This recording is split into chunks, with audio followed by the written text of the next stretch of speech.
De arrafele nagyon jól lehet hallani, mert mindig mondják, hogy már kívülről tudjuk, minek mondja. Hát mapasod. Melyik? Nézze meg itt a...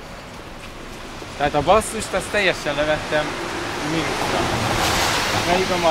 Akkor melyik a... Igen?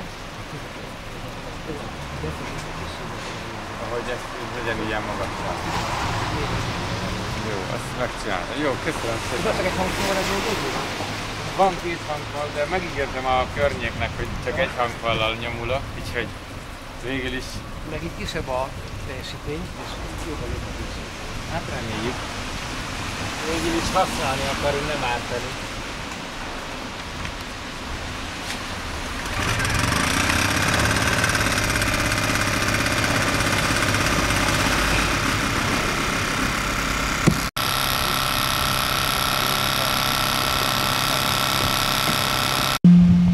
Szeretettel köszöntjük az egészségügyi minisztérium valamennyi dolgozóját. Nem sikerült ma sem megegyeznünk a miniszterőrrel. Tájékoztatjuk a környéket, talán még az egészségügyi minisztérium egyes dolgozóit is, hogy Székely Tamás jelenleg az egészségügyi miniszter. Csak olyan jelentéktelen, hogy nem lehet megjegyezni, hiszen ez az égvilágon semmi nem tapad, egyetlen hasznos döntés, vagy valamilyen olyan pozitív előremutató intézkedés, amely a magyar egészségügyet javította volna. Székely Tamás ugyanis a dohányipari és a alkoholipari lobby profitját tartja szem előtt a magyar egészségügy helyett, ezért nem emeli fel a szavát az ellen, hogy a kormány a cigaretta és az alkoholjövedéki adó emelését visszavonta. De mit is várhatunk egy olyan egészségügyi minisztertől, aki vadászik, aki ártatlan állatokat gyilkol, miközben az emberek egészségét kéne megvédenie. Egy olyan miniszter, aki szemrehányban és nélkül parancsra visszavonja a nem dohányzók egészséget védő törvényt, amelyet egy éve kemény munkával izzadtunk ki a tárcával, az nem alkalmas miniszternek, ezért felszólítjuk Székely Tamás urat, hogy mondjon le. Székely Tamás, mondjon le! Székely Tamás, mondjon le! Székely Tamás, mondjon le! Székely Tamás, mondjon le! Székely Tamás, mondjon le! Székely Tamás, mondjon le! Székely Tamás, mondjon le! Székely Tamás, mondjon le! Egy olyan miniszter, aki a dohányzás kérdésével az égvilágon semmivel nem hajlandó, hanem inkább asszisztál ahhoz, hogy a dohányzás tovább nőjön Magyarországon, nem alkalmas miniszternek, ezért felszólítjuk, hogy mondjon le! Székely Tamás, mondjon le! Székely Tamás, mondjon le! Székely Tamás, mondjon le! Ne hazudj, Székely! Ne hazudj, Székely! Ne hazudj, Székely! Székely Tamás, mondjon le! Székely Tamás, mondjon le! Korrupt tárca! Korrupt tárca! Korrupt tárca! Korrupt tárca! Korrupt tárca! Korrupt tárca! Korrupt tárca! Korrupt tárca! Korrupt tárca! Székely Tamás, mondjon le! Székely Tamás, mondjon le! Székely Tamás, mondjon le! Székely Tamás, mondjon le! Székely Tamás, mondjon le! Székely Tamás, mondjon le! Székely...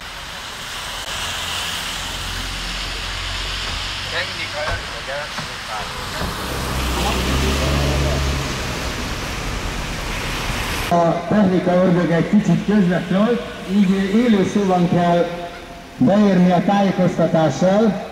Ott tartottunk. Székely Tamás, mondjon le! Székely Tamás, mondjon le! Székely Tamás, mondjon le!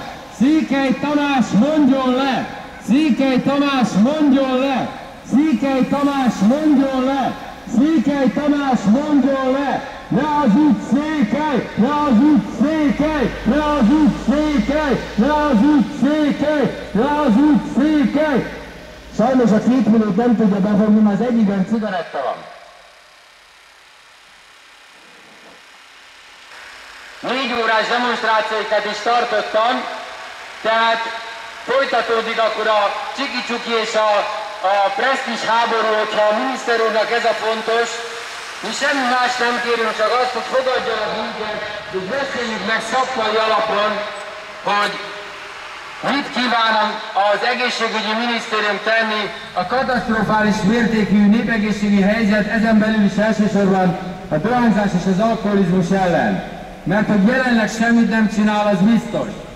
Tehát, hogy mindenki tudja, november 3-án a miniszter úr fogadott, és ígéretet tett nekem, hogyha november 15-én visszajön Medgyeszai Melinda államtitkár, akkor egy szakmai megbeszélésre kerül majd köztünk sor.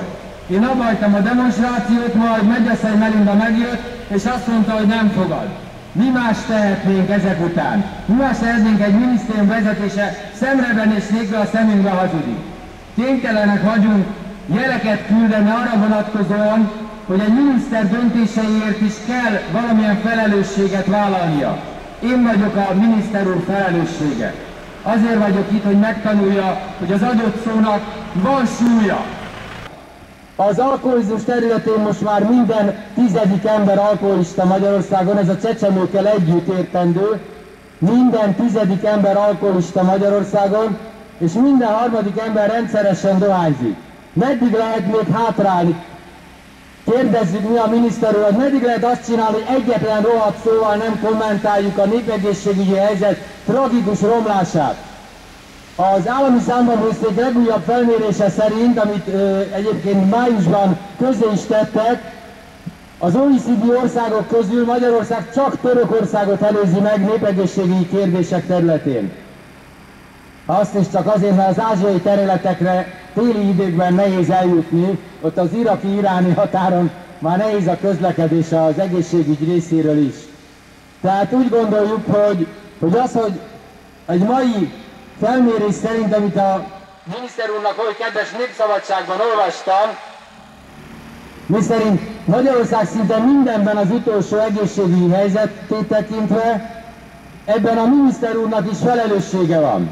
Mert hagyja a minisztérium szemrevenés nélkül hagyja, hogy a gyerekeket kiszolgálják cigarettával és alkohollal. Semmilyen módon nem lépnek föl ezzel ellen a tömeges jogsértés ellen. Sőt, a nem dohányzók egészségét védő törvény visszavonásával gyakorlatilag továbbra is fennáll, hogy ez Európában egyedül, Magyarországon civil szervezetek nem lehetnek se az ANTS-nél, se a fogyasztóvédelemnél ügyfelek. Hát milyen ország az, ahol még csak föllépni se tudunk, még bírósággal se tudjuk kikényszeríteni, hogy a korrupt magyar hatóságok fellépjenek a tömeges és nyilvánvaló jogsértések ellen. A Füstírtók Egyesület, amelynek egyéni lobbistájaként demonstrálok most itt, egyetlen egy területen kapott lehetőséget arra, hogy fellépjen a korrupció és a hivatal jogsértés ellen. Ez a gyerekeknek szóló dohányreklámok területe. A Füstírtók Egyesülete 91 pert indított ebből 34-et a korrupt Nemzeti Fogyasztóvédelmi Hatósággal szemben, és mind a 34-et megnyertük. A 91 perből 87-et.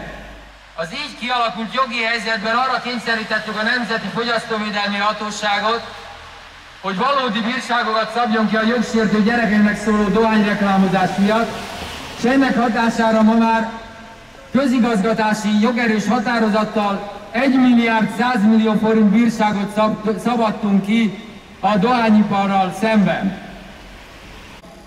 Önöket becsapják, tisztelt köztisztviselők és tisztelt közalkalmazottak! Arra kényszerítik önöket, talán a tudtukon kívül, hogy a dohányipar és az alkoholipar profit érdekeit szolgálják ki.